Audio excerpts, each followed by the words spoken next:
भारतरत्न बोधिसत्व परमपूज्य डॉक्टर बाबासाहेब आंबेडकर या आपल्या श्रद्धास्थानाच्या चरणी सर्वप्रथम पृथ्वीवर वंदन करतो। पीपल्स रिपब्लिकन पक्षाच्या राष्ट्रीय अधिवेशनाच्या प्रसंगी आणि भीमसैनिकांचा या राष्ट्रीय मेळाव्याच्या प्रसंगी मंचावर विराजमान पीपल्स रिपब्लिकन पक्षाचे राष्ट्रीय कार्याध्यक्ष भाई जयदीपजी कवाडे, जे महाराष्ट्राचे पक्षाचे अध्यक्ष भाई गणेश उनवणेजी,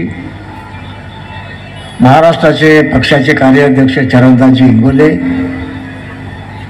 मंचावर विराजमान मराठवाड्याचे अध्यक्ष प्राध्यापक गौतम बुंडेजी, महाराष्ट्राच्या पक्षाची महिला आघाडी आहे रमाई ब्रिगेडच्या महाराष्ट्राच्या अध्यक्षा आमच्या भगिनी रत्नाताई मोहोळ, मंचावर विराजमान नावा सांगता येईल कर्नाटकचे आपले अध्यक्ष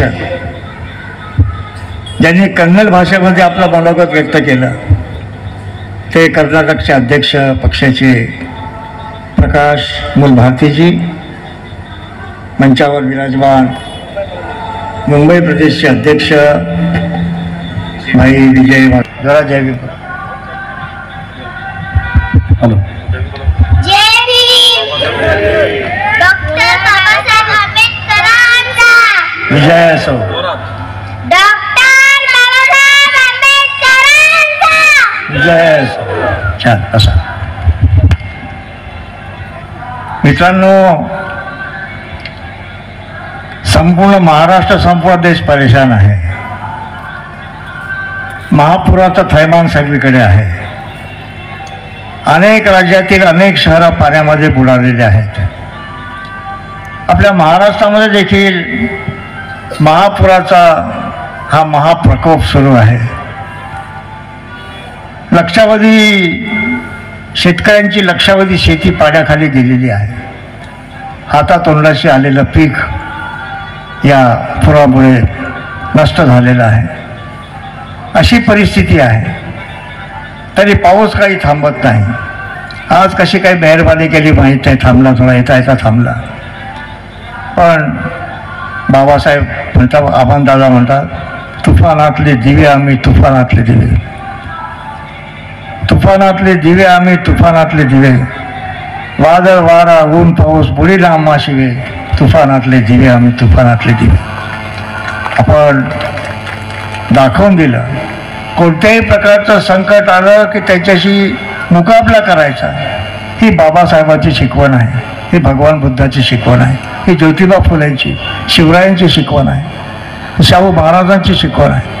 त्यांचाच वारसा घेऊन, त्यांचाच आदर्श घेऊन, त्यांचाच विचार घेऊन पीपल्स रिपब्लिकन पक्षाची वाटचाल सुरू आहे। जास्त काही बोलायचं नाही आहे। आमच्या सर्व नेत्यांनी अनेकांना बोलायची संधी नाही मिळाली। पुढं केव्हा पाऊस कोसळ काही सांगता येत नाही। त्यामुळे आपल्या पक्षाने काही निर्णय घेतलेले आहेत। एक तर अनुसूचित जातीचं दलितांचं जे आरक्षण आहे त्याचं वर्गीकरण करण्याचं महाराष्ट्र सरकारने ठरवलेलं आहे, ABCD। त्यामुळे जर आपल्या आरक्षणाचं वर्गीकरण झालं,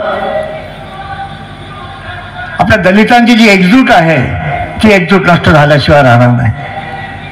दलितांमध्ये बेकी माजावी, दलितामधल्या वेगवेगळ्या जाती एकमेकांशी भांडत राहावं यासाठी त्यांनी हे वर्गीकरणाचा, आरक्षणाचा वर्गीकरणाचा घाट घातलेला आहे। या महाराष्ट्राच्या सरकारला आपल्या सर्वांच्या साक्षीने आम्हाला सांगायचं आहे, कोणत्याही परिस्थितीमध्ये अनुसूचित जातीचं वर्गीकरण आम्ही होऊ देणार नाही।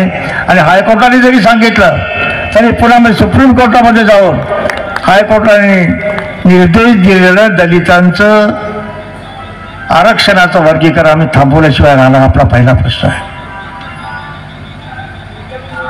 या संदर्भामध्ये योग्य ती वाटचाल पक्ष करत आहे। आमच्या बेरोजगार युवकांना हाताला काम मिळालं पाहिजे, महागाई वाढून राहिली ती थांबली पाहिजे. आता GST कमी केला म्हणतात सरकारने. कोणाचा कमी केला?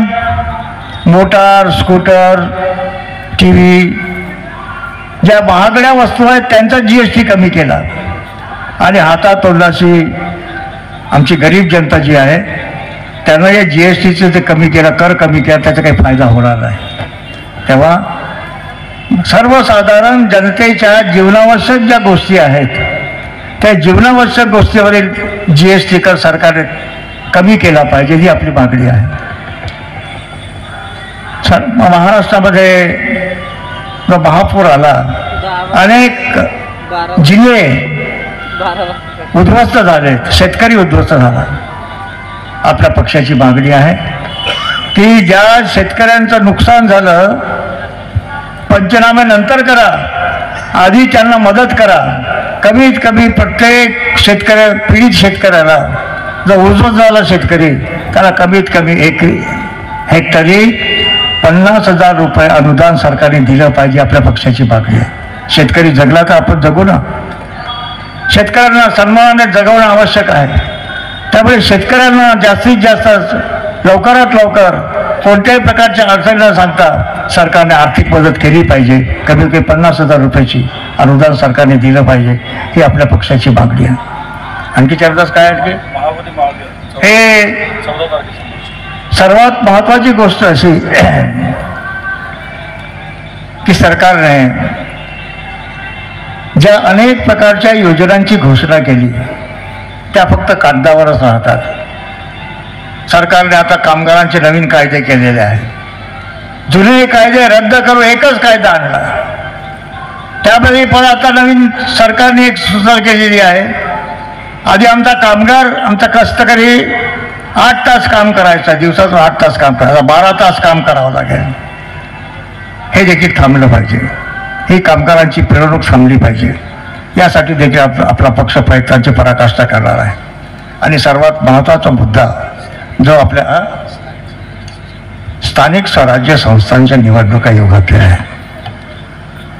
बहुतेक नोव्हेंबर-डिसेंबरमध्ये जिल्हा परिषदा, पंचायत समितीच्या निवडणुका होतील. त्याच्या तयारीला आपण लागलं पाहिजे. कदाचित जानेवारीमध्ये महानगरपालिकांच्या निवडणुका होतील, लागल्या पाहिजे. आपले एकनाथ शिंदेजींच्या शिवसेनेसोबत आघाडी आहे, युती आहे. आपण बघू, प्रयत्न करू. आपल्या पक्षाला जर स्थानिक स्वराज्य संस्थांच्या निवडणुकीमध्ये आपलं प्रतिनिधी मिळालं पाहिजे. भीक नको, आम्हाला दया नको, मेहरबानी नको. तर पीपल्स रिपब्लिकन पक्षाचा वाटा स्थानिक स्वराज्य संस्थांच्या निवडणुकीत मिळाला पाहिजे, आपली स्पष्ट मागणी आहे. ते जर झालं नाही तर पुढे काय करायचं याचा निर्णय पक्ष घेणार आहे. याशिवाय आपल्या जीवाभावाचा प्रश्न जो सध्या आपल्याला सतावता येतो म्हणजे बुद्धगयेचा महाबोधी महाविहाराची मुक्ती. एक चांगली घटना घडली. आम्ही 1983 मध्ये आग्र्यापासून दिल्लीपर्यंत पैदल मोर्चा काढला होता, मुक्ती मोर्चा काढला होता. हजारो भीमसैनिकांच्या सोबत आग्र्यापासून दिल्लीपर्यंत पायी चालत गेलो. काय मागण्या होत्या?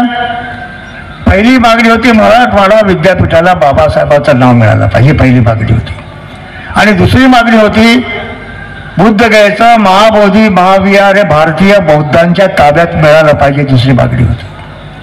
तेव्हापासून कोणत्या ना कोणत्या पद्धतीने बुद्धगयेचं महाबोधी महाविहार पंडित पुरोहितांच्या ताब्यातून मुक्त झालं पाहिजे, अशी सातत्याने आपली मागणी आहे. आणि आनंद एका गोष्टीचा वाटतो की संपूर्ण देशभर अशा प्रकारचे आंदोलन सुरू आहे.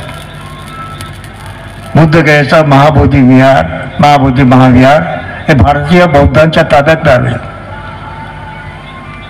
मला सांगा, तुम्ही कोणीतरी सांगा बाबा.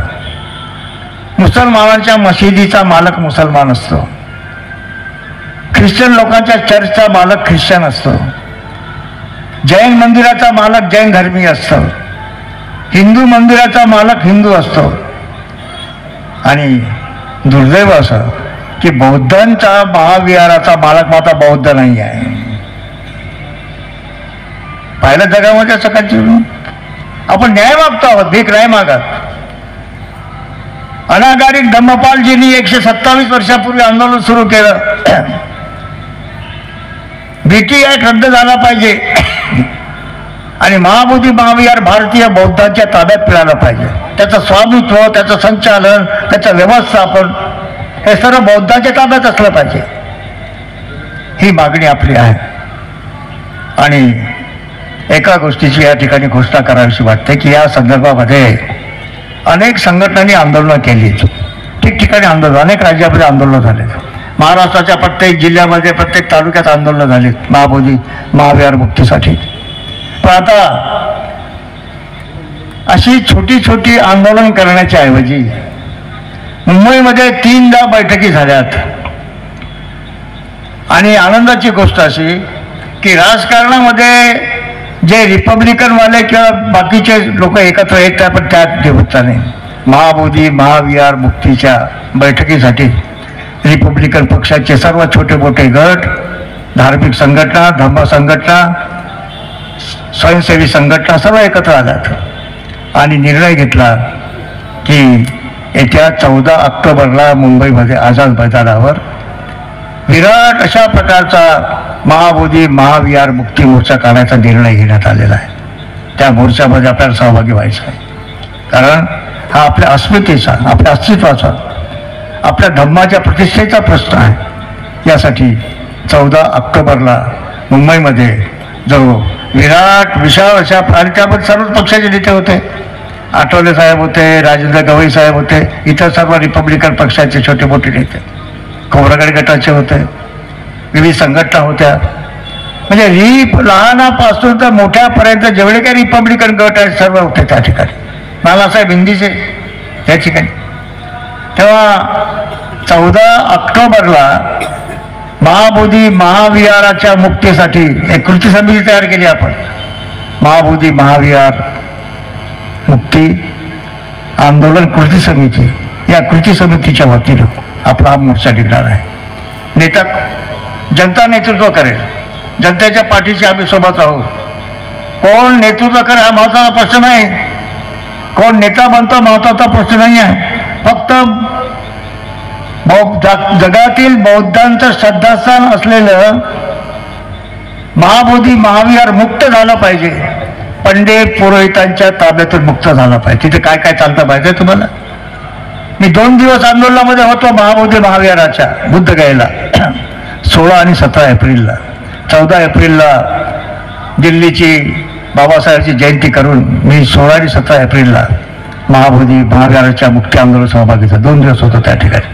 आकाश लामाजी वगैरे त्या ठिकाणी होते, अनेक भिक्षू होते, अनेक महाराष्ट्रातून जास्तीत जास्त कार्यकर्ते त्या ठिकाणी आले होते. मी